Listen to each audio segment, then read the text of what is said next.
Hello, एक बार फिर से आप सभी का श्री राम कोचिंग सेंटर गोपेश्वर में स्वागत है। आज हम पढ़ेंगे हाई कोर्ट्स के बारे में। आज हम किसके बारे में पढ़ेंगे? हाई कोर्ट्स के बारे में पढ़ेंगे। काफ़ी इंपॉर्टेंट टॉपिक है, तो इसे हम क्या करेंगे, अच्छे से जान लेंगे। ठीक, तो हमारा क्या होगा, सबसे पहले क्या होता है, उच्चतम न्याय, उच्च न्यायालय। उच्च न्यायालय बोले तो हाई कोर्ट्स। ठीक, तो हमारा क्या अनुच्छेद 214 से 237 के अंतर्गत हमारा क्या आता है, हाई कोर्ट आता है। ठीक, तथा ये भाग किस में आता है, भाग 6 में। भाग 6 में क्या आता है आपका, हाई कोर्ट आता है। ये भी आपका क्या बनता है, वेरी वेरी इंपॉर्टेंट चीज़ें हैं। तो आपका क्वेश्चन यहीं पर से पूछा जाता है कि हाई कोर्ट से किस अनुच्छेद में आता है, तो हाई कोर्ट 214 से 237 में आता है। और अगर बोलेगा किस भाग में आता है, तो भाग 6 में आता है। ठीक, तो हमारे क्या होता है, काफ़ी इंपॉर्टेंट सेशन होता है।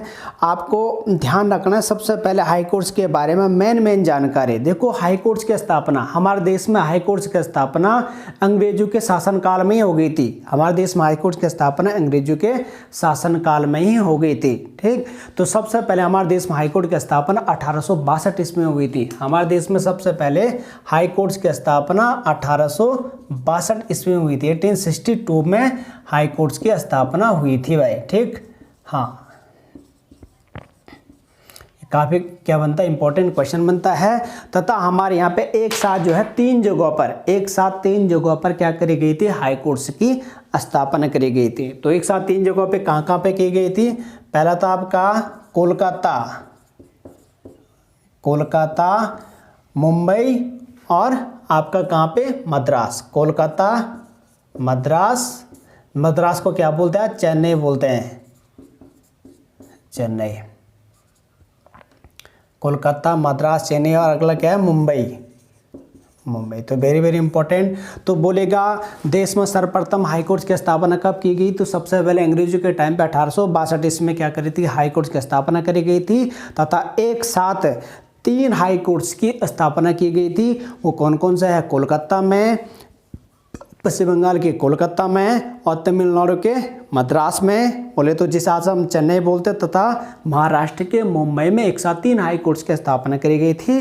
तथा इन एक साथ 3 हाई कोर्ट्स की स्थापना करने का भी मुख्य रीजन क्या था, कि एक साथ 3 हाई कोर्ट्स की स्थापना क्यों करी गई थी, तो आपको पता होना चाहिए। जैसे हमारा भारत का मैप है, तो सुविधा की दृष्टि से 3 हाई कोर्ट्स की स्थापना की गई थी। जैसे पूर्वी क्षेत्र में आपका पड़ता पश्चिम बंगाल पड़ता है, तो पश्चिम बंगाल में आपका क्या पड़ता, कोलकाता पड़ता भाई। पश्चिम बंगाल में कोलकाता पड़ता है। और आपका ये तमिलनाडु में आपका पड़ता है चेन्नई, चेन्नई बोले तो मद्रास। और यहाँ पे महाराष्ट्र में आपका क्या पड़ता है, मुंबई पड़ता है। ठीक, महाराष्ट्र में आपका मुंबई पड़ता। तो इन 3 जगहों पे क्या करी गई थी, 3 हाई कोर्ट्स की स्थापना की गई थी भाई। तो क्या सोच करके यहाँ पे ये 3 हाई कोर्ट्स की स्थापना की गई होगी, इसको हम क्या कर लेते हैं, थोड़ा सा समझ लेते हैं। ठीक, हमें क्या समझना है 3 हाई कोर्ट्स की स्थापना के बारे में। इसका मेनली आपका क्या होता है, देखो सुविधा की दृष्टि से देखो ऐसे अंग्रेज ने इस हिसाब से करे कि जो पूर्वी क्षेत्र के लोग होंगे, जो भारत के मैप पे पूर्वी क्षेत्र के लोग होंगे, तो वो न्याय मांगने के लिए किस हाई कोर्ट में जाएंगे, कोलकाता हाई कोर्ट्स में जाएंगे। पूर्वी क्षेत्रों के नज़दीक होगा ना।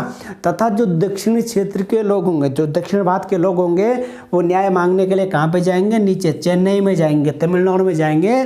तथा जो पश्चिम भारत के लोग होंगे, इस साइड के जो लोग होंगे, वो अपना न्याय मांगने के लिए कहाँ पे जाएंगे, मुंबई के अंतर्गत जाएंगे। तो एक साथ इसलिए क्या किया गया था, 3 हाई कोर्ट्स की स्थापना की गई थी। तो एक साथ की गई थी, तो इसलिए आपका ये क्वेश्चन इंपॉर्टेंट बनता है। तो हाई कोर्ट्स की शुरुआत कब हुई, 1862 में हाई कोर्ट्स की स्थापना हो गई थी। इसके बाद देखो चौथा हाई कोर्ट्स की स्थापना होती है 1866, 1866 ईस्वी में क्या होती है, चौथे हाई कोर्ट्स की स्थापना होती है।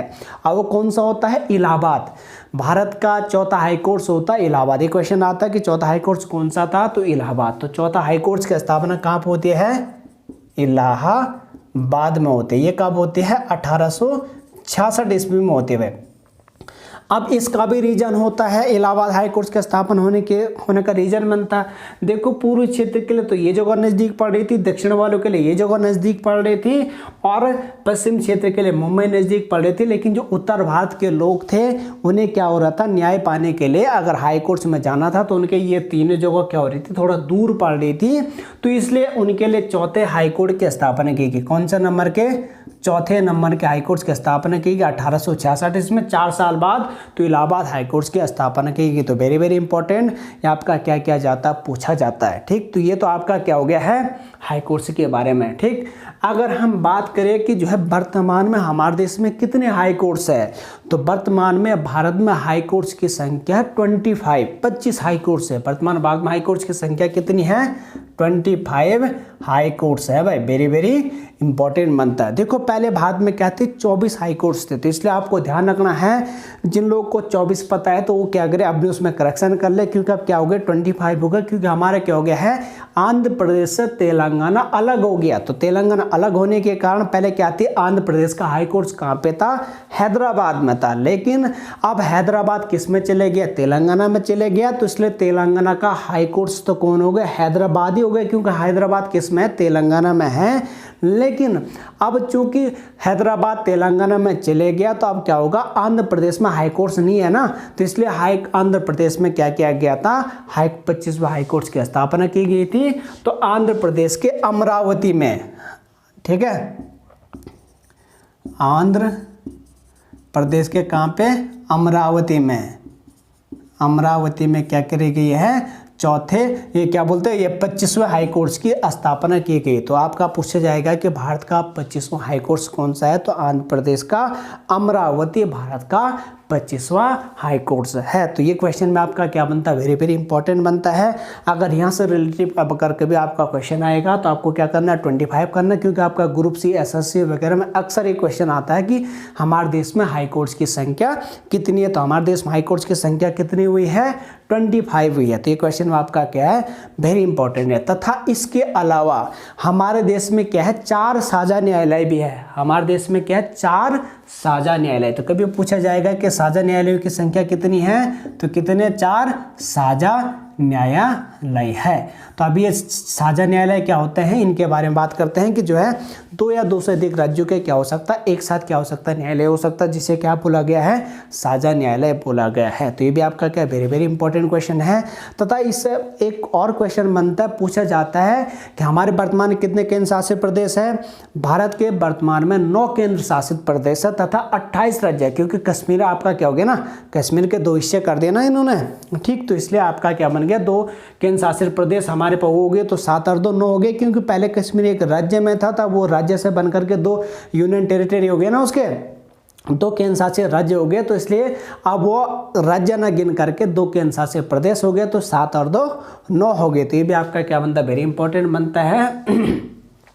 तो अब हम बात करते हैं, क्या बोला मैंने कि साझा न्यायालय की बात करिए। तो देखो केंद्र, मैंने क्या बोला, केंद्र शासित प्रदेश ना, मैंने बोला वर्तमान में हमारे देश में 9 केंद्र शासित प्रदेश है तथा 9 केंद्र शासित प्रदेशों में दिल्ली एक इकलौता ऐसा केंद्र शासित प्रदेश है जिसका खुद का अपना हाई कोर्ट्स है। 9 केंद्र शासित प्रदेशों में दिल्ली एकमात्र ऐसा संघीय राज्य बोले तो केंद्र शासित प्रदेश है जिसका अपना क्या है, खुद का हाई कोर्ट्स है। तो मैंने क्या बोला कि दिल्ली एक अकेला केंद्र शासित प्रदेश है जिसका अपना क्या, खुद का हाई कोर्ट्स है। और दिल्ली हाई कोर्ट्स की स्थापना 1966 ईस्वी में दिल्ली हाई कोर्ट्स की स्थापना हुई थी। तो ये क्वेश्चन आपका बहुत इंपॉर्टेंट बन सकता है कि कभी बोलेगा कि वह कौन सा संघीय प्रदेश है या केंद्र शासित प्रदेश है जिसका खुद का हाई कोर्ट्स है, तो एकमात्र प्रदेश वह कौन सा है, दिल्ली है। तो इसलिए इस क्वेश्चन को भी आपको क्या नहीं होना है, भूलना नहीं है। तथा एक क्वेश्चन और आता, बोला जाता है कि भारत में किस हाई कोर्ट्स में, क्या बोलेगा भारत की वो प्रथम महिला कौन थी जो किसी हाई कोर्ट्स में क्या बनी थी, न्यायाधीश नियुक्त की गई थी। तो ध्यान रखना वो महिला, उसका नाम है लीला सेठ। लीला सेठ, लीला सेठ, वेरी वेरी इंपॉर्टेंट क्वेश्चन है। लीला सेठ प्रथम महिला थी जिसका क्या किया गया था, हाईकोर्ट में न्यायाधीश के रूप में नियुक्त किया गया था।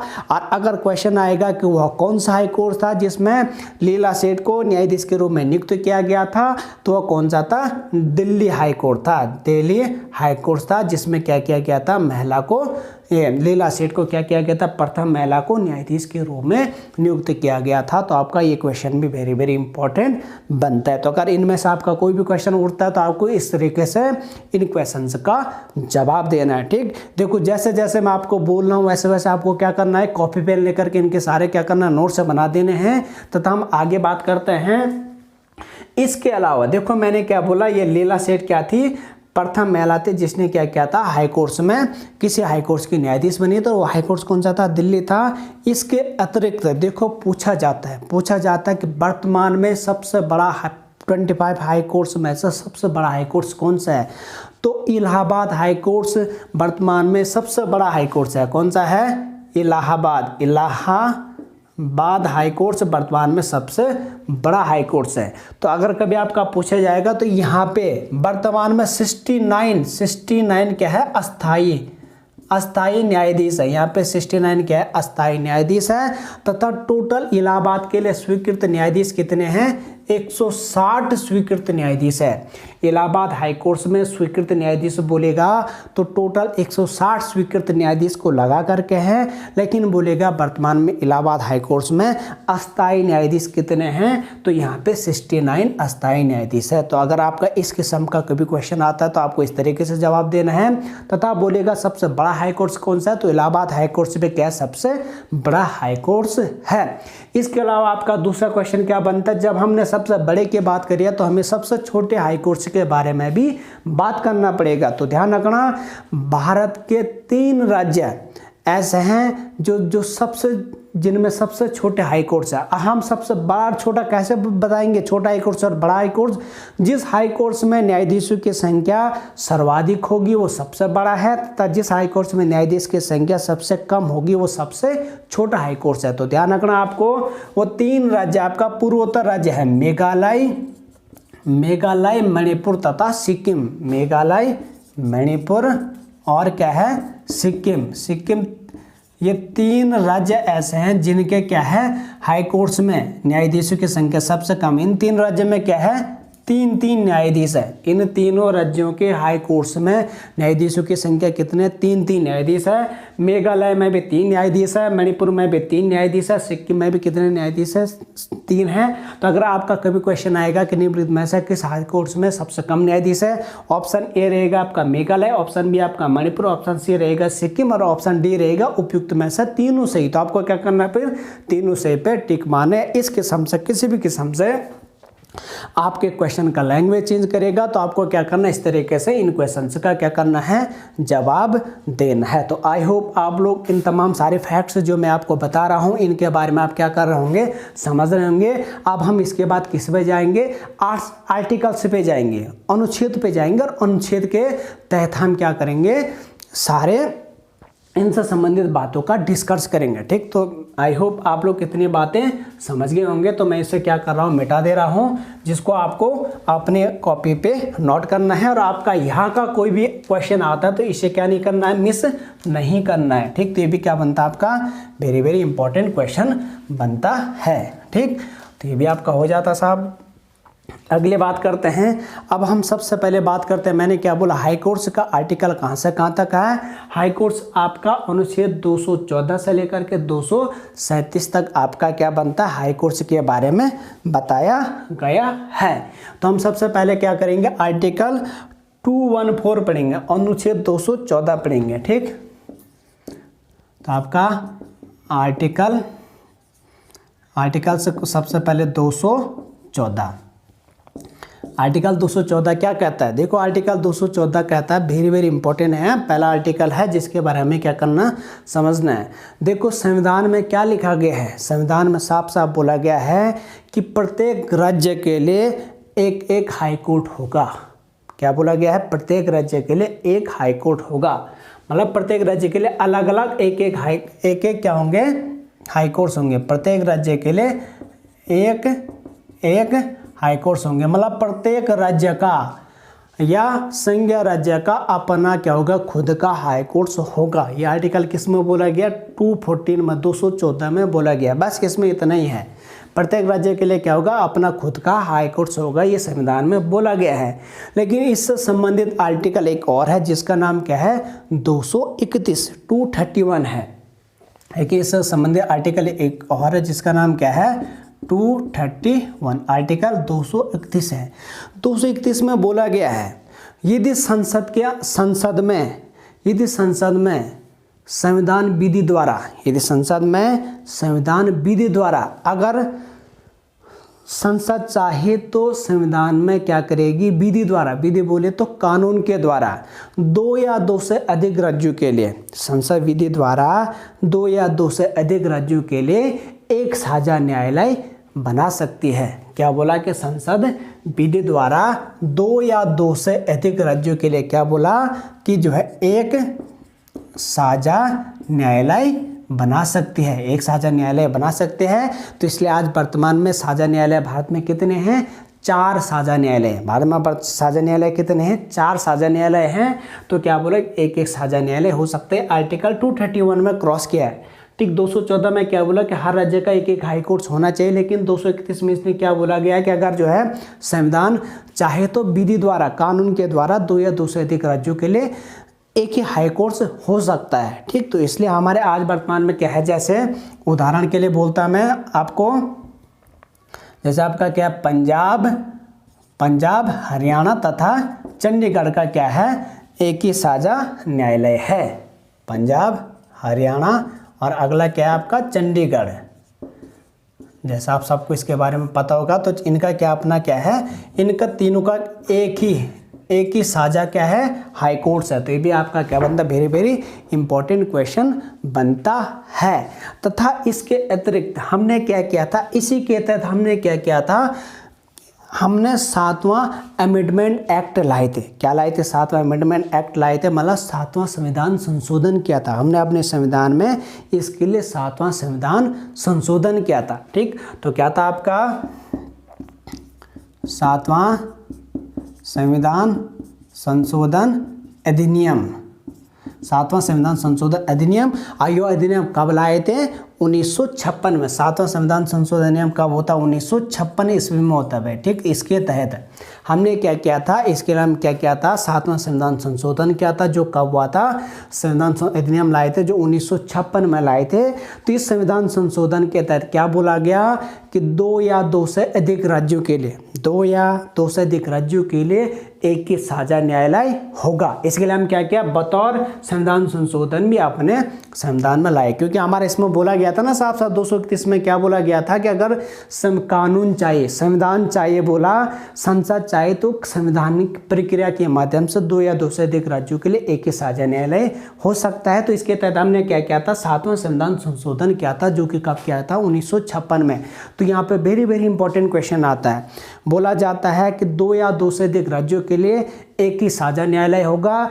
यह किस संविधान संशोधन में बताया गया, तो कौन सा संविधान संशोधन था, बोलेगा तो 7वां संविधान संशोधन था। या आपका बोलेगा ये संबंधित संविधान संशोधन कब किया गया, तो 7वां संविधान संशोधन कब किया गया, 1956 में किया गया था। वेरी वेरी इंपॉर्टेंट, इस क्वेश्चन को बिल्कुल भी नहीं भूलना, क्योंकि यहाँ पर आपके हर मतलब किसी न किसी एग्जाम में क्वेश्चन बनते हैं। तो आई होप आप लोग इस क्वेश्चन को समझ गए होंगे। तो हम क्या करते हैं, यहाँ से आगे बढ़ते हैं। और मैंने क्या बोला, इसके तहत हमारे क्या वर्तमान में 4 साझा न्यायालय हैं, और जबकि हमारे इसके एग्जाम्पल क्या बोला मैंने, ये पंजाब हरियाणा तथा चंडीगढ़ का आज एक ही साझा न्यायालय है। तो ये भी आपका क्या बन जाता है, वेरी वेरी इंपॉर्टेंट बन जाता है, ठीक। तो हमारा क्या हो गया, इस पर भी डिस्कस हो गया। हमने 231 आर्टिकल भी समझ लिया है, और हमने क्या समझ लिया है, 7वां संविधान संशोधन भी समझ लिया है। तो आर्टिकल 214 भी हमारा पूरा हो जाता है। अब हम बात करेंगे आर्टिकल 215 के बारे में। देखो आर्टिकल 215 क्या बोलता है, आर्टिकल 215 कहता है, देखो आर्टिकल 215 कहता है कि हाई कोर्ट क्या करेगा, सुप्रीम कोर्ट को छोड़ करके, हाई कोर्ट सुप्रीम कोर्ट को छोड़ करके, देखो लाइन पकड़ना, सुप्रीम कोर्ट को छोड़ करके हाईकोर्ट अभिलेखीय न्यायालय के रूप में कार्य करेगा। कुल मिलाकर के 215 कहता है आर्टिकल कि हाईकोर्ट क्या करेगा, एक, यहाँ पे ध्यान से देखना है, अभिलेखीय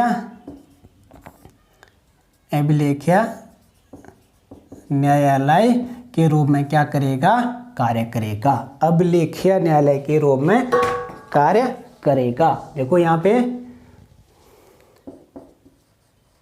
अभिलेखीय, चलिए इसको मिटाई देते हैं। एक अभिलेखीय न्यायालय के रूप में क्या करेगा, कार्य करेगा। हाईकोर्ट एक अभिलेखीय न्यायालय के रूप में कार्य करेगा। तो अगर आपका कभी क्वेश्चन आएगा हाईकोर्ट किस आर्टिकल के तहत अभिलेखीय न्यायालय के रूप में कार्य करेगा, तो आर्टिकल 215 के तहत क्या करेगा, अभिलेखीय न्यायालय के रूप में कार्य करेगा। देखो काफ़ी इंपॉर्टेंट आर्टिकल है, तो इसलिए इस आर्टिकल को ध्यान से समझना जरूरी है भाई। ठीक, थोड़ा टाइम लगेगा इस आर्टिकल को समझने में, क्योंकि आपको इस आर्टिकल को क्या करना है, अच्छे में से और क्लियर कट रूप से क्या करना है, इसको समझना है। देखो अभिलेखीय न्यायालय का मतलब क्या होता है, सबसे पहले हमें ये समझना होगा। देखो अभिलेखीय न्यायालय का मतलब ये होता है कि न्यायालय के द्वारा, हाई कोर्ट के द्वारा दिए गए फैसले, हाई कोर्ट के द्वारा दिए गए फैसले अभिलेखीय होंगे। कहने का मतलब हाई कोर्ट ने जो भी फैसला सुना दिया होगा, हाई कोर्ट जो भी फैसला सुनाएगा उसके द्वारा दिए गए निर्णय उसके अधीनस्थ न्यायालयों के लिए, बोले तो हाई कोर्ट के नीचे के अधीनस्थ, बोले तो उससे नीचे के न्यायालयों के लिए क्या होंगे, उन दिए गए निर्णय पर अधीनस्थ न्यायालय क्या नहीं करेंगे, प्रश्न चिन्ह नहीं उठाएंगे। एक बार ध्यान से सुनना, हाई कोर्ट के द्वारा दिए गए निर्णयों पर अधीनस्थ न्यायालय प्रश्न चिन्ह नहीं लगा सकते। मतलब हाई कोर्ट ने जो निर्णय दे दिया उसके लिए अधीनस्थ न्यायालय प्रश्न नहीं पूछ सकते हैं। तो मैंने इसका क्लैरिफिकेशन करके समझते हैं। तो हाई कोर्ट से सुप्रीम कोर्ट को छोड़ करके, हाई कोर्ट सुप्रीम कोर्ट को छोड़ करके अभिलेखीय न्यायालय के रूप में कार्य करेगा। अर्थात सुप्रीम कोर्ट को छोड़ करके हाई कोर्ट के द्वारा दिए गए निर्णय पर कोई भी अधीनस्थ न्यायालय प्रश्न चिन्ह नहीं उठाएगा, प्रश्न चिन्ह नहीं उठाएगा। वेरी वेरी इंपॉर्टेंट है। और सुप्रीम कोर्ट के लिए आर्टिकल हमारा 129 है, 129 आर्टिकल है हमारा, ठीक है। 129 आर्टिकल क्या बोलता है कि सुप्रीम कोर्ट के द्वारा दिए गए निर्णय क्या होंगे, अभिलेखीय होंगे। अभिलेखीय का मतलब क्या होता है, सर्वमान्य होंगे, इनको सबको मानना ही पड़ेगा। ठीक, तो ये आपका क्या बनता है, वेरी वेरी इंपॉर्टेंट बनता है। तथा हाई कोर्ट्स के लिए आर्टिकल 215 के अभिलेखीय न्यायालय के रूप में कार्य करेगा। अब मैंने क्वेश्चन बोला था कि सुप्रीम कोर्ट को छोड़ करके, क्योंकि आपको पता है कि हाई कोर्ट से बड़ा क्या होता है, सुप्रीम कोर्ट होता है ना। तो अगर कोई भी निर्णय, अगर हाई कोर्ट ने कोई भी फैसला सुना दिया तो उसके खिलाफ क्या कर सकता है, आप सुप्रीम कोर्ट में प्रश्न पूछ सकते हैं। लेकिन या सुप्रीम कोर्ट प्रश्न पूछ सकता है, लेकिन हाई कोर्ट के नीचे के अधीनस्थ न्यायालय प्रश्न नहीं पूछ सकते, क्योंकि सुप्रीम कोर्ट हाई कोर्ट से क्या है, बड़ा है। तो इसलिए मैंने क्या बोला, सुप्रीम कोर्ट को छोड़ करके। लेकिन अगर सुप्रीम कोर्ट में आर्टिकल 129 है ना, अभिलेखीय न्यायालय के रूप में कार्य करेगा, तो सुप्रीम कोर्ट से ऊपर दूसरा कोई कोर्ट है नहीं, ठीक, क्योंकि वो सुप्रीम हो गया ना। तो इसलिए उसके ऊपर उसके निर्णय सभी न्यायालय के लिए अभिलेखीय होंगे, लेकिन हाई कोर्ट के मामले क्या होंगे, सुप्रीम कोर्ट को छोड़ करके। ठीक, अब मैंने क्या बोला, इन पे प्रश्न नहीं पूछा जाएगा। ठीक, तो कहने के मतलब हाई कोर्ट जो भी फैसला सुनाएगा, हाई कोर्ट जो भी फैसला सुनाएगा तो वह फैसला क्या होगा, सबके लिए अभिलेखीय होगा। ये बात तो सबको क्या होगी, कन्फर्म होगी। तथा हाई कोर्ट्स के द्वारा दिए गए निर्णय, हाई कोर्ट्स के द्वारा दिए गए निर्णय का क्या रखा जाएगा, रिकॉर्ड रखा जाएगा, रिकॉर्ड रखा जाएगा। रिकॉर्ड का मतलब क्या होता है, हाई कोर्ट ने जो भी फैसला दे दिया है तो उन्हें क्या रखा जाएगा, सुरक्षित रखा जाएगा। ठीक, तथा हाई कोर्ट के द्वारा दिए गए निर्णय क्या होंगे, हिंदी के अंदर, हिंदी में हम उन्हें बोलेंगे, हाई कोर्ट के द्वारा दिए गए निर्णय हम उन्हें हिंदी में बोलेंगे, हिंदी में संदर्भ होंगे, हिंदी के में क्या होंगे, संदर्भ होंगे। और हम इसको इंग्लिश में बोल सकते हैं, इंग्लिश में क्या होंगे, रेफरेंस होंगे, इंग्लिश में क्या होंगे, रेफरेंस होंगे।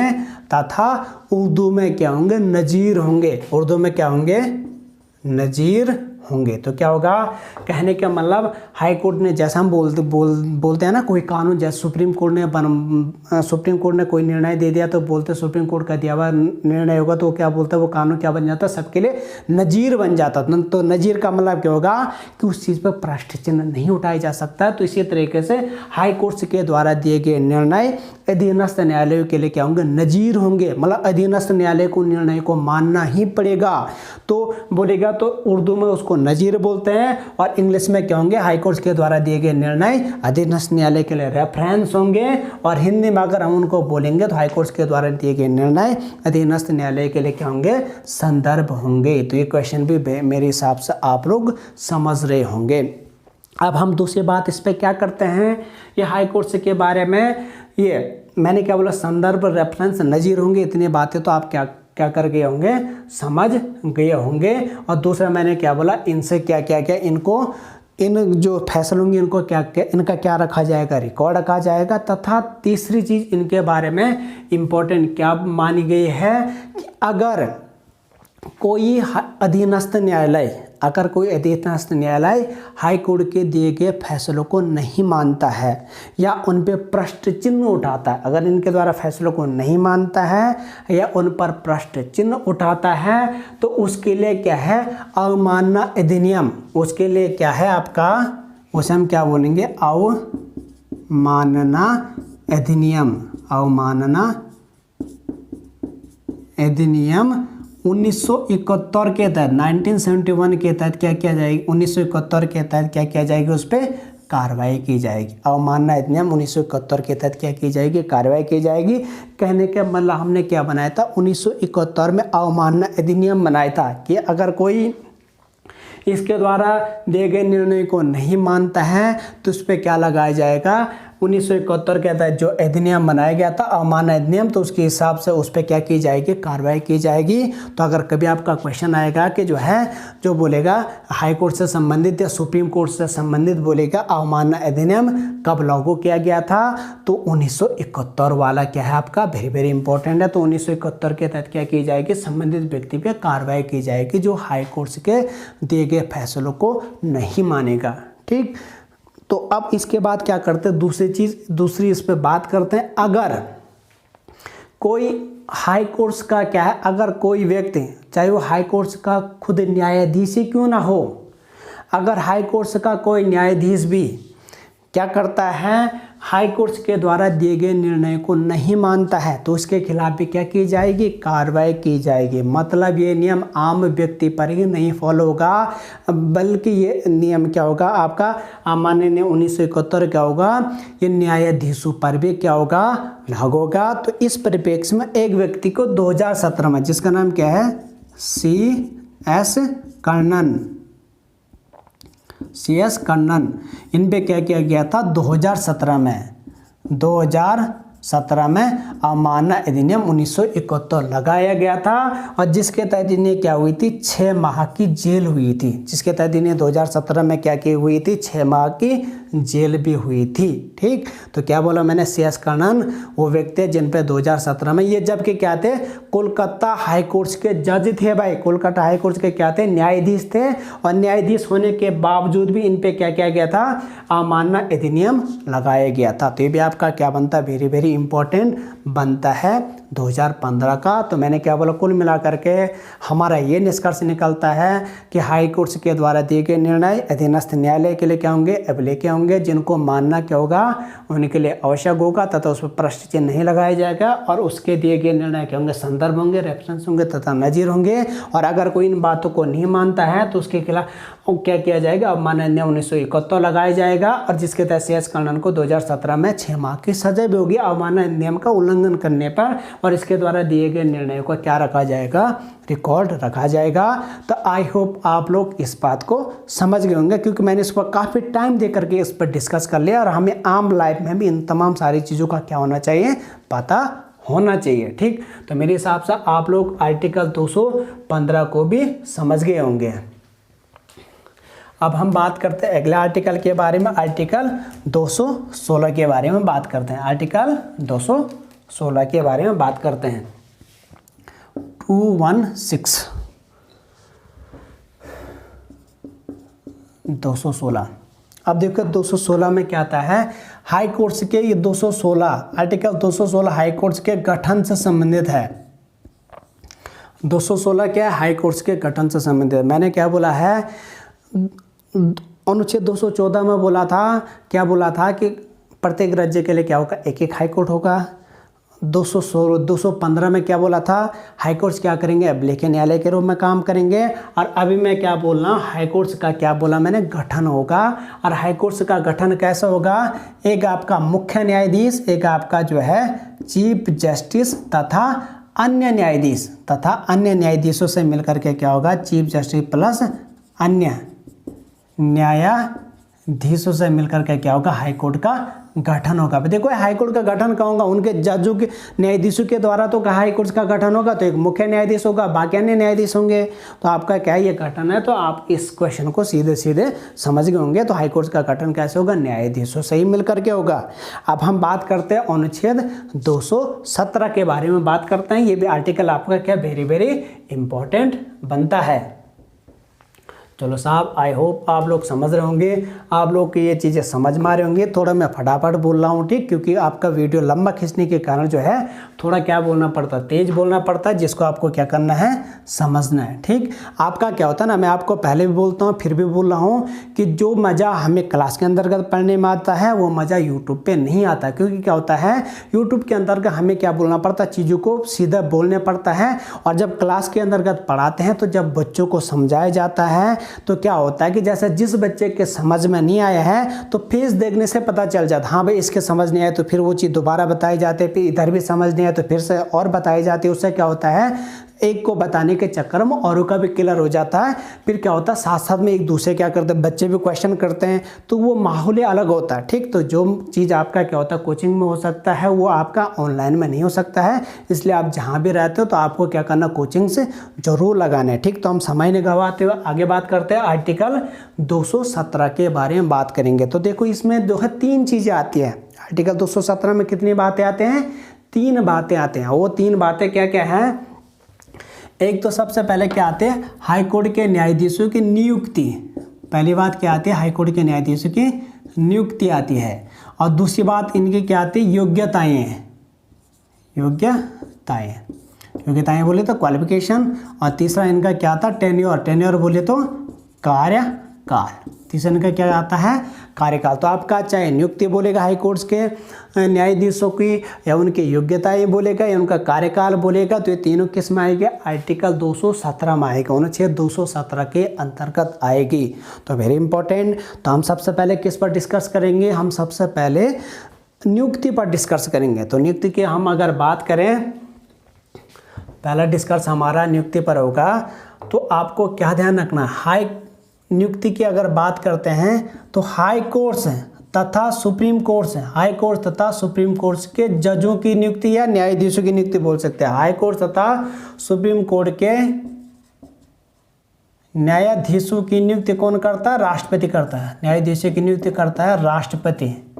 वेरी वेरी इंपॉर्टेंट, ये आर्टिकल भी बहुत इंपॉर्टेंट है, इसलिए आपको इस आर्टिकल को भी क्या करना है, ध्यान से सुनना है। मैंने क्या बोला है, हाई कोर्ट तथा सुप्रीम कोर्ट्स के चाहे वो मुख्य न्यायाधीश हो या अन्य न्यायाधीश हो, इनकी नियुक्ति कौन करता है, भारत का राष्ट्रपति करता है। तथा इसलिए सुप्रीम कोर्ट तथा हाई कोर्ट्स के न्यायाधीश किसके प्रसाद पर्यंत कार्य करेंगे, राष्ट्रपति के प्रसाद पर्यंत कार्य करेंगे। तो ये हाई कोर्ट के न्यायाधीश किसके प्रसाद पर्यंत कार्य करेंगे, राष्ट्रपति के प्रसाद पर्यंत कार्य करेंगे। वेरी वेरी इंपॉर्टेंट आपका क्या बनता है, ये बनता है। और आप सबको पता है कि प्रसाद, में इस पर बार बार डिस्कस भी कर चुका हूँ, प्रसाद पर्यंत का मतलब क्या होता है, जब तक राष्ट्रपति चाहेगा तब तक ये लोग अपने पद पर बने रहेंगे, और जब भी राष्ट्रपति नहीं चाहेगा तो ये लोग अपने पद से हट जाएंगे। तो ये आपका क्या होता है, प्रसाद पर्यंत का मतलब होता है। अब मैंने क्या बोला, इनकी नियुक्ति कौन करता है, राष्ट्रपति करता है। और इसलिए इनकी किसके प्रसाद पर्यंत, राष्ट्रपति के प्रसाद पर्यंत कार्य करते हैं। अब ठीक है भाई, सोचने वाली बात मैंने आपको क्या बता दी, प्रसाद पंत का मतलब क्या होता है, जब तक राष्ट्रपति चाहेगा तब तक बने रहेंगे, और जब भी राष्ट्रपति नहीं चाहेगा तो अपने पद से हट जाएंगे। तो यहाँ पर से हमारा एक निष्कर्ष निकलता है, कहने का मतलब जिस प्रकार से नियुक्ति राष्ट्रपति करता है इन न्यायाधीशों की, उसी प्रकार से हटाने का अधिकार भी किसका है, राष्ट्रपति का ही बनता है। जिस प्रकार से क्या करता है, राष्ट्रपति नियुक्त करता है, उसी प्रकार से मैंने क्या बोला, राष्ट्रपति इनको क्या करता है, हटाने का अधिकार भी रखता है। तो हम इनको क्या कर सकते हैं, पद से हटाना, पद से हटाना। ठीक, हाई कोर्ट के न्यायाधीशों को पद से हटाना। आप सुप्रीम कोर्ट और हाई कोर्ट से भी बोल सकते हैं, क्योंकि उनको जोड़ना, रखना और हटाने का काम किसका है, राष्ट्रपति का है। तो ध्यान रखना, इसको क्या बोला जाता है, अगर हम सुप्रीम कोर्ट के न्यायाधीशों या हाई कोर्ट के न्यायाधीशों को उनके पद से हटाते हैं तो उस प्रक्रिया को बोला जाता है महाभियोग। उस प्रक्रिया को क्या बोला जाता है, महाभियोग बोला जाता है, जिसको आपको याद रखना, हटाना या उन पर क्या लगाना, महाभियोग लगाना है।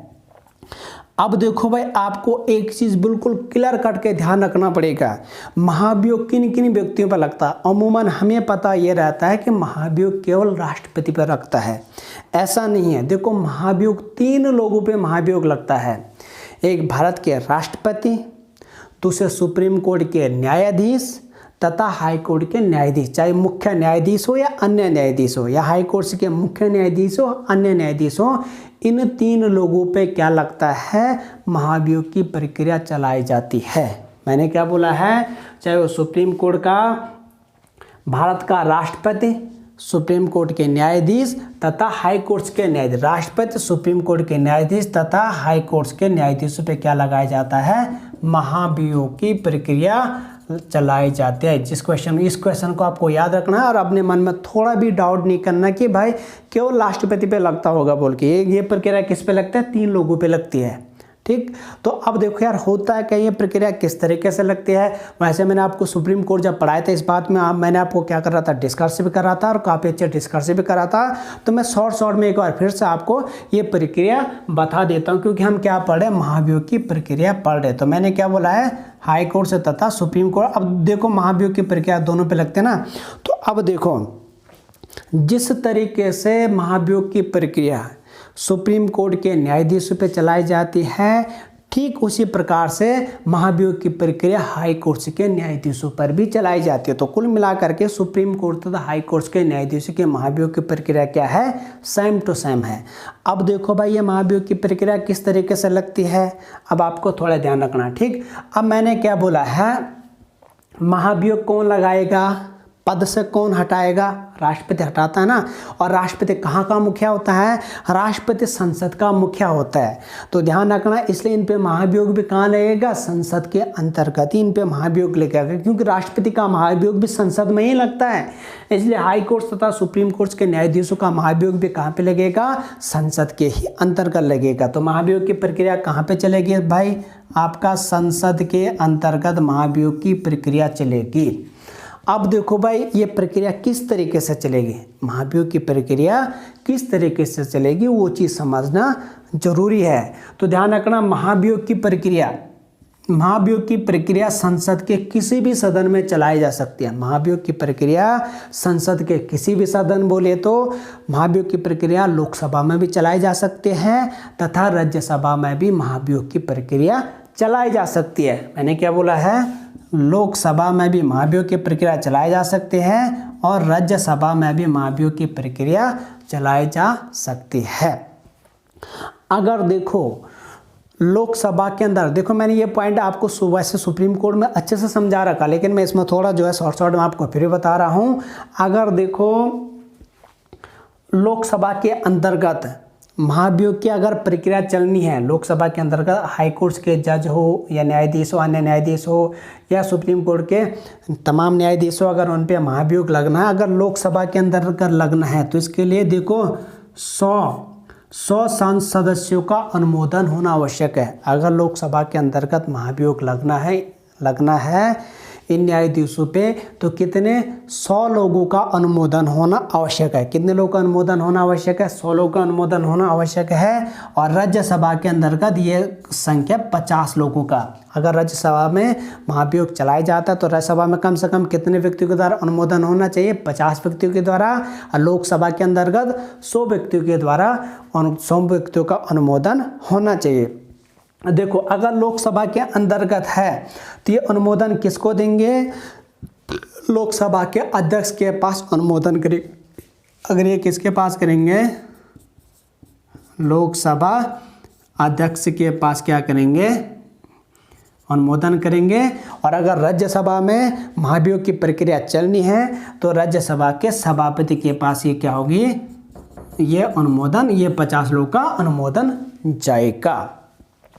अगर देखो लोकसभा के अंतर्गत 100 लोग अनुमोदन करते हैं या राज्यसभा के अंतर्गत 50 लोग अनुमोदन करते हैं तो उसके बाद लोकसभा अध्यक्ष क्या करता है? ये संबंधित न्यायाधीशों पर क्या करता? महाभियोग की प्रक्रिया चलाने की अनुमति देता है। महाभियोग की प्रक्रिया चलाने की अनुमति देता है। देखो, जब पद से हटाए महाभियोग लगाया जाता ना तो राष्ट्रपति उसको क्या करता है? उस प्रस्ताव को संसद के अंतर्गत रखता है। ठीक, तो उसके अंतर्गत संसद के अंतर्गत क्या करते हैं? लोकसभा के अंतर्गत सदस्य जो लोग उसको हटाना चाहते हैं तो उसके लिए क्या करेंगे? लोकसभा के अंतर्गत 100 व्यक्ति और राज्यसभा के अंतर्गत 50 व्यक्ति क्या करते हैं? अनुमोदन करते हैं। तो इस तरीके से क्या किया जाता है? इन पे क्या लगाया जाता है? ये इसके बाद अनुमोदन होने के बाद प्रक्रिया शुरू होती है। अनुमोदन होने के बाद प्रक्रिया क्या होती है? शुरू होती है। अब आपको यहाँ पे ध्यान से समझना है। अगर देखो लोकसभा के अंतर्गत क्या किया जाता है? इस पर महाभियोग की, न्यायाधीश पर महाभियोग की प्रक्रिया चलाई जाएगी तो लोकसभा अध्यक्ष क्या करेगा? लोकसभा अध्यक्ष एक समिति का गठन करेगा। लोकसभा अध्यक्ष एक समिति का गठन करेगा। और अगर राज्यसभा के अंतर्गत अनुमोदन 50 लोग का अनुमोदन होगा तो राज्यसभा का सभापति क्या करेगा? समिति का गठन करेगा। अब ध्यान रखने वाली बात यह है कि भाई उस समिति के सदस्य कौन कौन होंगे? उस समिति के सदस्य कौन कौन होंगे? तो देखो, उस समिति के सदस्य होंगे, एक तो होगा सुप्रीम कोर्ट का न्यायाधीश, एक होगा सुप्रीम कोर्ट का कोई भी न्यायाधीश होगा, सुप्रीम कोर्ट का न्यायाधीश।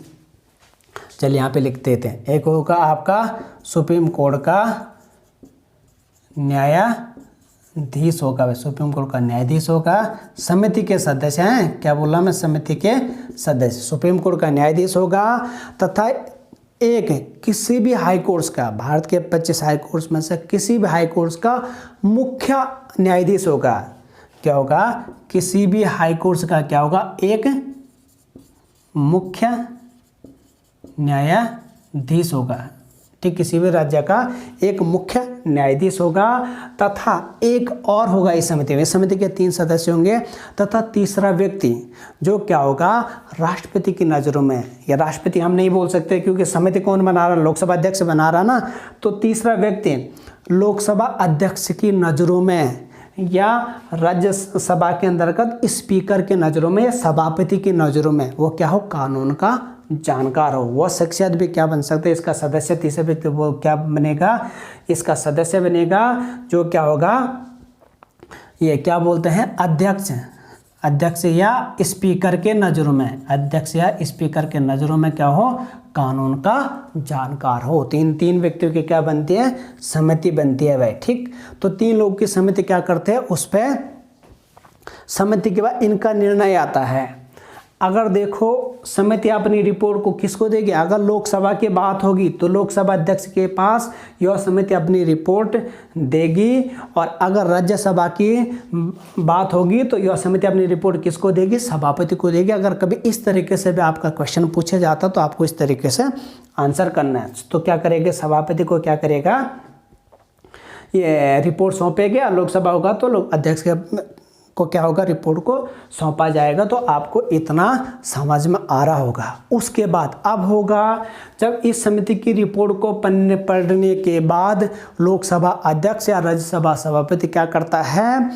न्यायाधीश पर क्या करता है? महाभियोग लगाने की प्रक्रिया को अनुमति देता है। जब लोकसभा अध्यक्ष या राज्यसभा अध्यक्ष महाभियोग लगाने की प्रक्रिया की अनुमति देता है तो ध्यान रखना, देखो संबंधित सदन के 2/3 सदस्य, 2/3 सदस्यों का क्या होना चाहिए, इसमें जो है यस होना चाहिए। मतलब 2/3 सदनों के 2/3 सदस्यों के हामी बनने से क्या होगा, उस व्यक्ति पे क्या होगा, महाभियोग की प्रक्रिया चलाई जाएगी। अगर लोकसभा में ये महाभियोग की प्रक्रिया पहले चलाई जाती है, 2/3 सदस्य यस करते हैं, तो फिर वो बिल कहाँ चले जाएगा, राज्यसभा में चले जाएगा। फिर राज्यसभा के अंतर्गत भी वो बिल क्या होता है, अगर पास होता है तो फिर वो संबंधित न्यायाधीश में महाभियोग की प्रक्रिया शुरू की जाएगी। और अगर राज्यसभा का मामला आता तो राज्यसभा में 2/3 बहुमत से पास होता, फिर किस में आएगा, आपका राज्यसभा में आएगा। ध्यान रखना, कभी भी जो है क्या बोलते हैं, न्यायाधीश, अगर हाई कोर्ट्स की बात है तो हाई कोर्ट्स के न्यायाधीश पर महाभियोग की प्रक्रिया राज्य के अंतर्गत नहीं चलाई जा सकती है। राज्य विधानमंडल में महाभियोग की प्रक्रिया नहीं चलाई जा सकती है। इसका रीजन क्या है भाई, इसका रीजन यह है क्योंकि अगर देखो मैंने क्या बोला, अनुमोदन के लिए लोकसभा में 100 सदस्यों का अनुमोदन, राज्यसभा में 50 सदस्यों का अनुमोदन।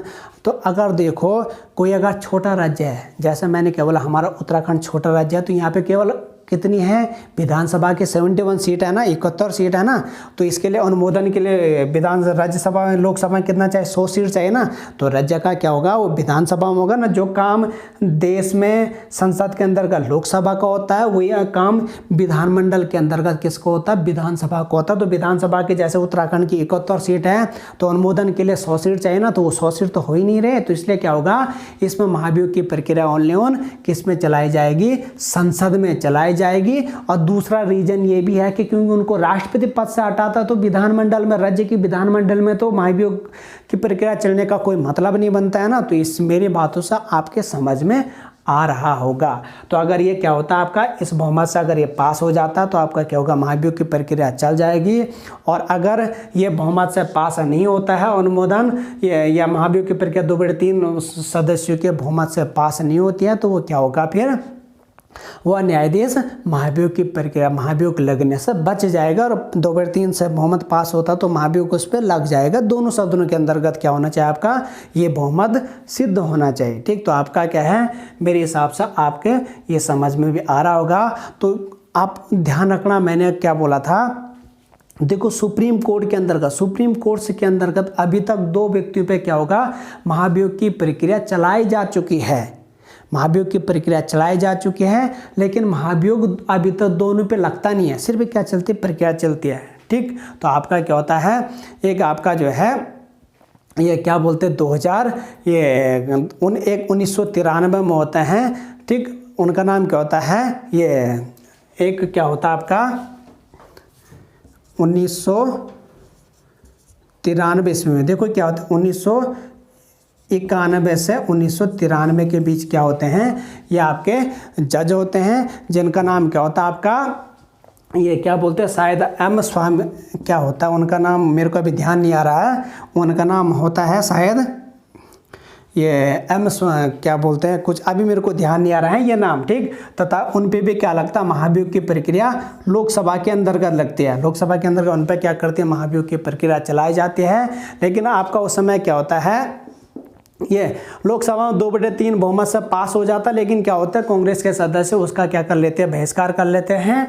तो उससे महाभियोग की प्रक्रिया सफल नहीं हो पाती है। या आप ये मान के चलो कि महाभियोग की प्रक्रिया जो है अगले सदन में नहीं जा पाती, और अगर वो प्रक्रिया अगले सदन में चले भी जाते, लेकिन उससे पहले वो क्या करते हैं, एस स्वामी, कुछ ऐसा नाम उनका मेरे को भी याद नहीं आ रहा है। ठीक है, तो वो क्या कर लेते हैं, महाभियोग की प्रक्रिया उन पे जो है, वो महाभियोग की प्रक्रिया चलने से पहले क्या दूसरे सदन में वो जो है वो बिल जाने से पहले वो क्या कर लेते हैं, अपने पद से इस्तीफा दे देते हैं। तथा यही कहानी 2011 में भी होती है। 2011 में होती है जब आपका क्या होता है,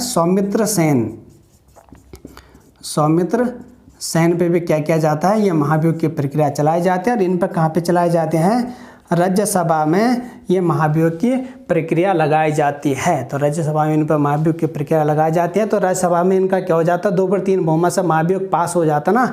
लेकिन आपका क्या हो जाता है, 2/3 से बहुमत पास हो तो जाता, लेकिन जब ये बिल आपका यहाँ से पास होकर के लोकसभा में आता ना, लेकिन उससे पहले क्या कर लेते हैं, अपने पद से इस्तीफा दे देते हैं। ठीक, तो जो है ये भी आपका क्या मतलब वेरी वेरी इंपॉर्टेंट है। तो आपको इस तरीके से क्या करना, ध्यान रखना है। ये जो 1993 में थे ना, जो ये न्यायाधीश थे, उनका नाम क्या था, स्वामी रामास्वामी ऐसा कुछ था, ठीक है। उनका नाम क्या था? रामास्वामी ऐसा कुछ करके था, आगे से एस रामास्वामी ऐसा कुछ करके था, ठीक है। तो ये इन पे 1993 में महाभियोग चलाए थे। इन दो व्यक्ति पे सुप्रीम कोर्ट के अंतर्गत चलाए हैं। लेकिन आपको इम्पोर्टेंट बात यह है कि अभी तक हाई कोर्ट्स के अंतर्गत रोचक जानकारी है कि अभी तक किसी भी व्यक्ति पे, किसी भी न्यायाधीश पर ये महाभियोग की प्रक्रिया नहीं चलाई जा सकी है। अभी तक महाभियोग की प्रक्रिया नहीं चली गई है। 2-3 लोग पे प्रक्रिया चलाई भी जानी थी, लेकिन उन महाप्रक्रिया चलाने से पहले उन्होंने क्या कर लिया था? अपने पद से इस्तीफा दे दिया था। तो इसलिए क्या हुआ था? उन पे महाभियोग की प्रक्रिया नहीं चलाई जा सकी थी। तो मेरे हिसाब से आप लोग की बात समझ में आ गई होगी कि महाभियोग की प्रक्रिया किस तरीके से लगाई जाती है। तो ये क्या होता है आपका, मैंने क्या बोला, नियुक्ति भी बता दिया और महाभियोग भी बता दिया। महाभियोग बोले तो पद से हटाना, ठीक। तो एक आपके क्या होते हैं 1993 में रामास्वामी होते हैं और आपका 2011 में सौमित्र सेन होते हैं। लेकिन इन पर क्या होता है, महाभियोग प्रक्रिया पूरी होने से पहले दोनों अपने पद से क्या कर लेते? इस्तीफा दे देते। क्यों? इन दोनों पे महाभियोग की प्रक्रिया चलाई जाती है, ठीक। रामास्वामी पे 1991 से 93 तक रहते ना, वो तो 92 से शुरू हो जाते, लास्ट में तो लगभग 93 होते होते क्या कर लेते हैं? पद से इस्तीफा दे देते हैं। और इन पे क्या होता है? ये सौमित्र सेन, ये भी जब राज्यसभा में महाभियोग की प्रक्रिया पास हो जाते हैं तो ये जो है लोकसभा में ये 2/3 बहुमत के बाद अब लोकसभा में वो बिल आता है, तो उससे पहले क्या कर देते हैं? अपने पद से ये भी इस्तीफा दे देते हैं। तो आई होप आप लोग इन तमाम नियुक्ति के बारे में समझ गए होंगे। अब हम बात करेंगे इनके किसके बारे में? योग्यता के बारे में बात करेंगे भाई, ठीक। किसके बारे में बात करेंगे? योग्यता बोले तो क्वालिफिकेशन के बारे में बात करेंगे, क्योंकि आपका क्वालिफिकेशन भी किस में आता है? 217 में इनका क्वालिफिकेशन दिया गया है। तो वेरी इंपॉर्टेंट, इसके बारे में हम बात करेंगे। नियुक्ति के बाद हमारा होगा योग्यताएं बोले तो क्वालिफिकेशन, ठीक। तो ये भी आपका इम्पोर्टेंट है। और एक चीज़ और इसमें रह जाता है, ये क्या बोलते हैं? महाभियोग में, ठीक। तो महाभियोग की प्रक्रिया देखो, न्यायाधीश पर 2 रीजन से चलाई जा सकती है। महाभियोग की प्रक्रिया क्या चलाई जा सकती है? 2 तरीके से चलाई जा सकती है किसी भी न्यायाधीश पर। तो आपका वो क्या होता है? एक तो आपका होता है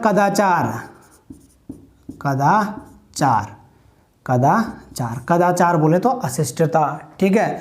और आपका दूसरा एक कदाचार को आप क्या बोलते हैं? मिसबिहेवियर। कदाचार बोले तो मिसबिहेवियर, ठीक। दूसरा आपका क्या? असमर्थता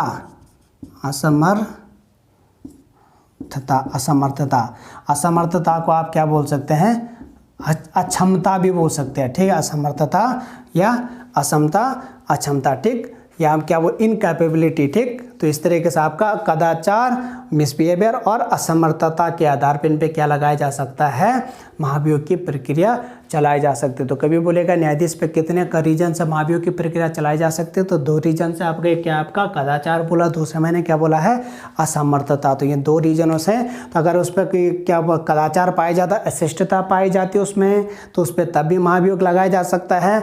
या वो अपने कार्य को करने में क्या असमर्थ है, तो तब भी उसमें महाभियोग की प्रक्रिया चलाई जा सकती है। तो महाभियोग की प्रक्रिया शुरू होने के क्या है? 2 रीजन होते हैं। पहला क्या बोला मैंने? कदाचार। दूसरा क्या बोला मैंने? असमर्थता। अब बात करते हैं इनके किसके बारे में? योग्यताओं के बारे में बात करते हैं भाई, ठीक है। तो देखो हाई कोर्ट्स का न्यायाधीश बनने की क्या क्या योग्यता होती है। देखो पहली जो अनिवार्य योग्यता है वो क्या है? वो भारत का नागरिक होना चाहिए। जो अनिवार्य योग्यता क्या है? वो भारत का नागरिक होना चाहिए। योग्यता उसके पास होनी चाहिए।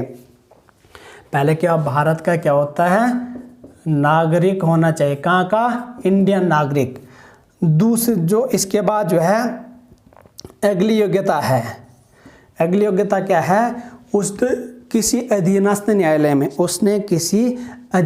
न्यायालय में कम से कम जो है 10 वर्षों तक मुख्य न्यायाधीश के रूप में कार्य किया हो। वह व्यक्ति भी हाई कोर्ट्स का क्या बन सकता है? न्यायाधीश बन सकता है। वह व्यक्ति हाई कोर्ट्स का क्या बन सकता है? न्यायाधीश बन सकता है। योग्यता के बारे में बात कर रहा तो वह व्यक्ति हाई कोर्ट्स का न्यायाधीश बन सकता है जिसने कम से कम क्या किया हो? अधीनस्थ न्यायालय बोले तो जिला न्यायालयों में, अधीनस्थ न्यायालयों में, अधीनस्थ, ठीक है, न्यायालय में कम से कम क्या किया हो? 10 वर्षों तक क्या किया है? मुख्य न्यायाधीश के रूप में, चीफ जस्टिस के रूप में क्या किया हो? कार्य किया हो। Very very important. 10 वर्षों तक जिला न्यायालय में मुख्य न्यायाधीश के रूप में कार्य किया हो। और अगर उसके पास ये एबिलिटी भी नहीं है, ये योग्यता भी नहीं है, तो ये अब यहाँ पे यह आएगा। ये वाले तो अनिवार्य है, इसलिए हमने यहाँ पे यह नहीं लिखा। लेकिन अब अगर इसके पास ये योग्यता नहीं है तो दूसरी योग्यता, या उसने क्या किया हो, किसी भी हाई कोर्ट में कम से कम 10 वर्षों तक क्या क्या हो, अधिवक्ता के रूप में क्या क्या हो, कार्य किया हो। 10 वर्ष तक अधिवक्ता बोले तो वकील के रूप में किसी भी हाई कोर्ट में कम से कम 10 वर्षों तक का कार्य किया हो, तो वह व्यक्ति भी क्या बन सकता है, हाई कोर्ट्स का न्यायाधीश बन सकता है भाई। ठीक है, ये भी आपका क्या वेरी वेरी इंपॉर्टेंट बनता है। तो आप इसके योग्यता के बारे में भी समझ गए होंगे। अब हम इसके बारे में, मैंने क्या बोला था, नियुक्ति है, योग्यता तथा तीसरा मैंने क्या बोला था, कार्यकाल। ये तमाम सारी ये तीनों चीज़ें किस में आई आपकी, आर्टिकल 217 में। नियुक्ति बोलेगा, योग्यता बोलेगा, कार्यकाल बोलेगा, तीनों चीज़ें किस में आई आपकी, अनुच्छेद 217 में आई भाई। तो अब देखो इसका कार्यकाल, देखो आपका क्वेश्चन आएगा कि हाई कोर्ट्स के न्यायाधीश का कार्यकाल कितना होता है। तो पहले बात आपको कंफर्म करना है कि हाई कोर्ट्स तथा सुप्रीम कोर्ट्स के न्यायाधीशों का कोई भी कार्यकाल नहीं होता है। इनका कार्यकाल क्या नहीं होता है, नहीं होता है। ठीक, ये इनकी क्या होती है, इनकी सेवानिवृत्ति होती है। इनके ध्यान रखना है, इनकी सेवानिवृत्ति होती है। सेवानिवृत्ति बोले तो रिटायरमेंट होता है भाई इनका। ठीक, देखो सेवानिवृत्ति और रिटायरमेंट में क्या फर्क है। कार्यकाल का मतलब, अगर इनका कार्यकाल होता तो ये क्या होते, ये दोबारा चुन करके फिर से इसी पद पे आ सकते थे ना, उसे बोलते कार्यकाल। जैसे क्या होता है ना, कोई भी चीज़, जैसे गांव का प्रधान है या विधायक है या कोई सांसद है, उसका कार्यकाल होता है 5 साल के लिए चुना जाता ना, तो जब दोबारा चुनाव होता तो फिर से चुनाव में उतरता ना, तो दोबारा चुन करके दोबारा जा सकता है ना, तो वो होता कार्यकाल। लेकिन आपका क्या होता है, सेवानिवृत्ति का क्या होता है कि वो जिस डिपार्टमेंट से सेवानिवृत्त हुआ हो, कुल मिलाकर ये क्या होते हैं, गवर्नमेंट जॉब होती हैं। जिस डिपार्टमेंट से सेवानिवृत्त हुआ हो तो वो दोबारा उस डिपार्टमेंट में नहीं, उस पोजीशन पे दोबारा नहीं जा सकता। ये होता है सेवानिवृत्ति। ऐसा नहीं कि वो जो है ये न्यायाधीश के पद पे गया था तो फिर से जो है उसी पद पे दोबारा जाएगा। तो ठीक है, तो इनके क्या होते हैं, सेवानिवृत्ति होती है, इनका कार्यकाल नहीं होता है, मतलब इनका रिटायरमेंट होता है। ठीक, जो रिटायर आता है उसे सेवानिवृत्त बोलते हैं ना, तो ये सेवानिवृत्त होते हैं। अब इनका क्वेश्चन ये आता है कि इनकी सेवानिवृत्ति कितनी होती है। तो हम बात करते हैं कि हाई कोर्ट्स के न्यायाधीशों की सेवानिवृत्ति होती है 62 वर्ष।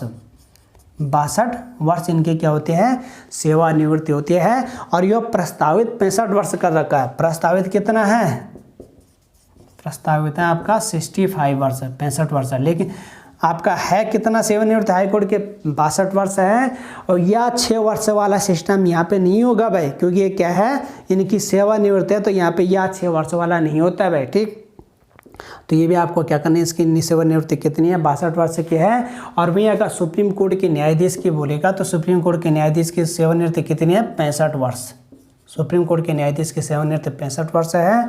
और हाई कोर्ट के न्यायाधीश की सेवानिवृत्ति कितनी है, 62 वर्ष है। तो मैंने आपको क्या बताया, ये तमाम सारी चीज़ें आपको बता दी है। तो ये क्या है, आज हम क्या करेंगे, 217 तक डिस्कस करेंगे। उसके बाद हम अगला यहाँ से अगला जो है अगला टॉपिक में करेंगे। तो हम मोटा मोटा जान लेते हैं कि हमने क्या क्या बात चीज़ें आज हमने पढ़ी है। तो हमने सबसे पहले क्या पढ़ा है, हाई कोर्ट्स के बारे में पढ़ा है। तो हाई कोर्ट्स का क्या होता है, अनुच्छेद ये 214 से 237 के बीच हमारा हाई कोर्ट्स आता है, भाग 6 के अंतर्गत आता है। ठीक, उसके बाद मैंने क्या बोला है कि भारत में हाई कोर्ट्स की स्थापना अंग्रेजों के शासनकाल में ही हो गई थी। और सबसे पहले 1862 ईस्वी में भारत में क्या हुई थी, हाई कोर्ट्स की स्थापना हुई थी। और एक साथ 3 जगहों पर हाई कोर्ट्स की स्थापना की गई थी। 1862 में आपका कोलकाता में किया गया था, आपका ये मद्रास में किया गया था जिसे आज चेन्नई बोलते, तथा ये क्या बोलते इसका नाम जो है ये मुंबई में किया गया था। तथा हमने चौथा हाई कोर्ट्स की स्थापना 1866 में करी थी। वो कहाँ पे करी थी, हमने इलाहाबाद के अंतर्गत करी थी। और इलाहाबाद क्या देश का सबसे बड़ा हाई कोर्ट है। यहाँ पे जो है अस्थायी न्यायाधीशों की संख्या 69 है। तथा ये लगभग टोटल कितने जो प्रस्तावित है जितना होना वो कितना आपका 160 है। ठीक, तथा आपका मैंने बोला सबसे छोटा न्यायाधीश किसे बोला, ये सबसे छोटा हाई कोर्ट कौन बोला था, 3 हाई कोर्ट से बताए थे मैंने। एक मैंने बोला था मेघालय, दूसरा मैंने मणिपुर, तीसरा मैंने क्या बोला था, सिक्किम बोला था। यहाँ पे न्यायाधीशों की संख्या 3 है। तथा मैंने आपको ये भी बोला था कि वर्तमान में भारत में हाई कोर्ट्स की संख्या 25 है, पहले 24 थे। 25वां हाई कोर्ट आपका आंध्र प्रदेश का अमरावती बना है। ठीक, उसके बाद मैंने क्या बोला था कि हमारे देश में वर्तमान में 4 साझा न्यायालय हैं तथा एक दिल्ली एक ऐसा केंद्र शासित प्रदेश है या संघीय प्रदेश है जिसका अपना क्या खुद का हाई कोर्ट्स है। तो ये भी आपका क्वेश्चन आता है। दिल्ली हाई कोर्ट्स की स्थापना 1966 ईस्वी में हुई थी। इसके बाद मैंने आपको क्या बताया था, आर्टिकल के बारे में बताया था। तो मैंने क्या बोला था, और आर्टिकल से पहले मैंने एक चीज़ और ही बोला था कि मैंने बोला किसी हाई कोर्ट में नियुक्त होने वाले पहले महिला न्यायाधीश थी, उसका नाम क्या था, लीला शेर था। और यह दिल्ली हाई कोर्ट्स में क्या की गई थी, नियुक्त की गई थी। इसके बाद मैंने आर्टिकल बताया था। तो सबसे पहले अनुच्छेद 214 बताया था। तो 214 में मैंने आपको क्या बोला था कि संविधान में लिखा गया है कि प्रत्येक राज्य के लिए एक एक हाई कोर्ट होगा, ये 214 में था। तथा इससे संबंधित 231 अनुच्छेद मैंने बताया था। उसमें क्या लिखा था कि संविधान विधि द्वारा संसद के अंतर्गत 2 या 2 से अधिक राज्यों के लिए एक ही साझा न्यायालय हो सकता है। इसके लिए जो है संविधान क्या कर सकता है, आगे चल करके कानून बना सकता है, ये अधिनियम बना सकता है। तो इसलिए हमने क्या किया था, 7वां संविधान संशोधन किया था 1956 में, जिसके तहत 2 या 2 से अधिक राज्यों के लिए एक ही साझा न्यायालय की व्यवस्था की गई थी, जिसके तहत आज वर्तमान में 4 साझा न्यायालय हैं। और मैंने क्या बोला था, एग्जाम्पल के लिए क्या बोला था, ये पंजाब, हरियाणा तथा चंडीगढ़ का एक ही साझा न्यायालय है। तो ये भी आपका क्या था, वेरी इंपॉर्टेंट था। उसके बाद मैंने आपका 214 के बाद 215 आर्टिकल बताया था, जिसमें मैंने क्या बोला था, हाई कोर्ट क्या करेगा, अभिलेख न्यायालय के रूप में कार्य करेगा। हाई कोर्ट के द्वारा दिए गए फैसले क्या होंगे, ये सबके लिए सर्वमान्य होंगे, इन पर कोई प्रश्न चिन्ह नहीं उठा सकता है। तथा इनके द्वारा दिए गए निर्णय को क्या किया जाएगा, रिकॉर्ड रखा जाएगा।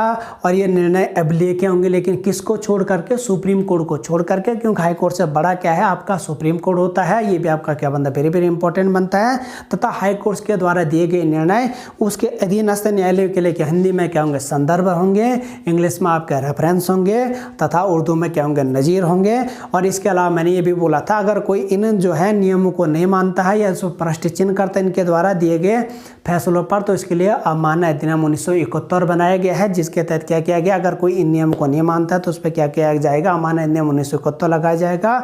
और यहाँ तक अगर किसी भी हाईकोर्ट का कोई न्यायाधीश भी अगर इन निर्णय को नहीं मानता है तो उसके खिलाफ भी क्या किया जा सकता है, जो है अवमानना अधिनियम 1971 लगाया जा सकता है। जिसके तहत हमने क्या किया था, 2017 में CS कर्णन पर क्या किया था, अवमानना अधिनियम लगाया था, जो कोलकाता के क्या थे, रिटायर्ड न्यायाधीश थे। क्योंकि उन्होंने क्या किया था, सुप्रीम कोर्ट के न्यायाधीशों पर कुछ क्या कर दी थी, अभद्र कुछ टिप्पणी कर दी थी, जिसके बारे में अवमानना का अधिनियम लगाया गया था। तो ये भी आपका क्या था, 215 था। 216 में मैंने आपको क्या बोला था कि इसमें क्या किया जाएगा, ये हाई कोर्ट्स का गठन किया जाएगा। ठीक। और दूसरी चीज़ आपका क्या होता है, हाई कोर्ट्स के अंतर्गत आपका क्या आता है, एक चीज़ इंपॉर्टेंट है, आपको ध्यान रखना है। हाई कोर्ट्स क्या होता है, हाई कोर्ट्स के अंतर्गत क्या क्या, हाई कोर्ट्स देखो, हाई कोर्ट्स के अंतर्गत क्या क्या जाता है। हाई कोर्ट्स का सबसे पहले आपका क्या आता है, गठन आता है। हाई कोर्ट्स के काम क्या होते हैं, सबसे पहले उसका गठन किया जाता है।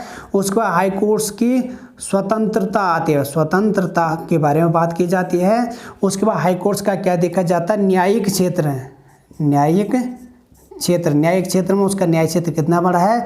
तीसरा उसकी शक्तियाँ होती हैं, और जो है इसकी शक्तियाँ होती है। और उसके बाद इसके क्या होते हैं, प्रक्रिया होती है। तो ये किसके हैं, ये हाई कोर्ट्स की तमाम सारी क्रियाएं हैं। तो हाई कोर्ट्स का क्या होता है, हाई कोर्ट्स का सबसे पहले गठन किया जाता है, उसकी स्वतंत्रता का ध्यान रखा जाता है। हाई कोर्ट्स के जो है ये स्वतंत्रता क्या क्या, कि वो अपने निर्णय को देने के लिए स्वतंत्र रहेगा, और किसी के दबाव में काम नहीं करेगा। तथा उसका न्यायिक क्षेत्र, एक हाईकोर्ट का न्यायिक क्षेत्र कितना बड़ा है, कितने क्षेत्र वो क्या करेगा, उसके अंतर्गत आएगा। दूसरा आपका क्या, उसकी शक्तियाँ क्या क्या, उसका अनुपालन कैसे वो कराएगा। तीसरा वो क्या, इस तमाम सारी चीज़ों की क्या होगी, प्रक्रिया क्या होगी। तो तमाम सारी चीज़ें हाईकोर्ट से संबंधित है। फिर मैंने अनुच्छेद आपको 217 बताया था। 217 मैंने आपको 2-3 बातें बोली थी, चाहे हाईकोर्ट था, सुप्रीम कोर्ट के न्याय यहाँ पे 217 हाई कोर्ट्स है ना, तो हाई कोर्ट्स के न्यायाधीशों की नियुक्ति के बारे में, हाई कोर्ट्स के न्यायाधीशों की योग्यता के बारे में, और हाई कोर्ट्स के न्यायाधीशों के क्या कार्यकाल के बारे में। तो मैंने सबसे इनकी नियुक्ति बोला था, तो इनकी नियुक्ति कौन करता है? राष्ट्रपति करता है। हाई कोर्ट के न्यायाधीशों की नियुक्ति कौन करता है? राष्ट्रपति करता है। और यहाँ पे एक चीज़ रह जाता है, ठीक है, ये रिवाइज करने में इतना आपका फायदा हो गया है। और रिवाइज में आपका क्या है, वो क्या रह गया है? मैंने क्या बोला कि हाई कोर्ट के न्यायाधीशों की नियुक्ति कौन करेगा? हाई कोर्ट तथा सुप्रीम कोर्ट के न्यायाधीशों की नियुक्ति राष्ट्रपति करता है, ठीक है। राष्ट्रपति इनकी नियुक्ति करता है। ये सभी किस